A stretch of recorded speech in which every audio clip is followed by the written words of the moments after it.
বনের জমি দিতে হবে কিনা? বাহ, বনের জমি দিতে হবে কিনা মানে বনের জমি যদি না দেন তাহলে গুনাহ তো হবে ডবল।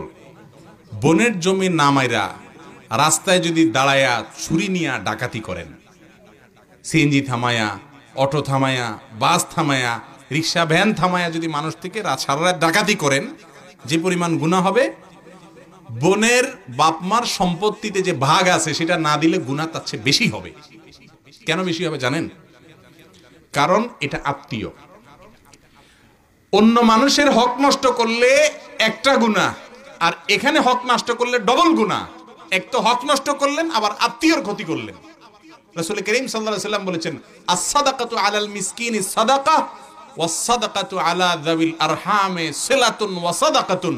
সাধারণ কোন গরিবকে দান করলে শুধু দানের সওয়াব হবে, আর আত্মীয়কে দান করলে দান এবং আত্মীয়তার সম্পর্ক রক্ষার সওয়াব হবে, ডাবল সওয়াব। তাহলে গুনাহটাও সেরকম হবে। কোন অবস্থাতে বন্ধের হক মারবেন না। ভাই, ওয়াজ শুনে কোনো কাজ হবে না, ভালো করে শুনেন। সুবহানাল্লাহ আলহামদুলিল্লাহ চিৎকার করে বলে যায় শুয়ে পড়লেন, কোনো লাভ নেই যদি বন্ধের হক মাইরা থাকেন। যেসব ভাইয়েরা বন্ধের হক দেন নাই, মা বাবার সম্পত্তিতে পাই পাই করে হিসাব করে জমি জমার যে পরিমাণ কোরআন তাদেরকে দিতে বলেছে তাদেরকে দিয়ে দিবেন। ফুফুদের হক দিয়ে দিবেন। বাপ মা দেয় নাই, বাপ চাচারা দেয় নাই, আপনারা দিয়ে দিবেন। যদি না দেন, অনেক সময় বোনরা লজ্জায় বলে না, বলে কি, না ভাই আমার দায় দাবি নাই, এটা লজ্জায় বলে। কারণ নিলে আপনি ভাই যে ছেঁচড়া, বোন জানে, বাপের বিটে আর উঠতে দিবেন না।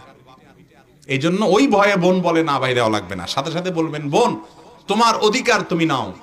ভাই বোন সম্পর্ক মরণ পর্যন্ত থাকবে, তোমার পাওনা নেয়ার পরেও থাকবে, নেওয়ার আগেও থাকবে। ঠিক না ভাই? ঠিক। অতএব বোনদের হক বুঝাই দিবেন। 90% বা আরো বেশি % মানুষ আমাদের দেশে নামাজ কালাম পড়ে, হজ করে, রোজা রাখে, দাড়ি রাখে, টুপি পরে, হুজুর ওয়াজ করে, ওয়াজ শুনে, সব ধরনের মানুষ। বোনদের অধিকার মারার বেলায় সবাই এক। একটু হাত তুলে দেখান তো যারা বোনদের অধিকার পাই পাই করে সঠিকভাবে হিসাব করে দিয়ে দিচ্ছেন, এটা হাত তুলে দেখান। বাপ মা মারা গেছেন, যাদের আছে এখন আলহামদুলিল্লাহ তাদের তো দেওয়ার প্রশ্ন নেই, দিয়ে দিচ্ছেন। কয়টা হাত উঠছে দেখছেন?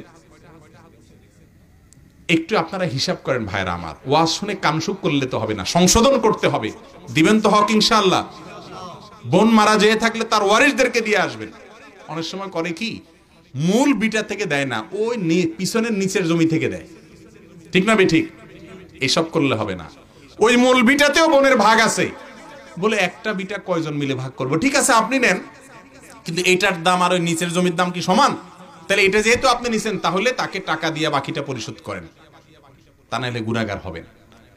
দুনিয়াতে বোন কিছু বলবে না ভাই। কিয়ামতের দিন ভাই বোন কেউ কাউকে ছাড়বে?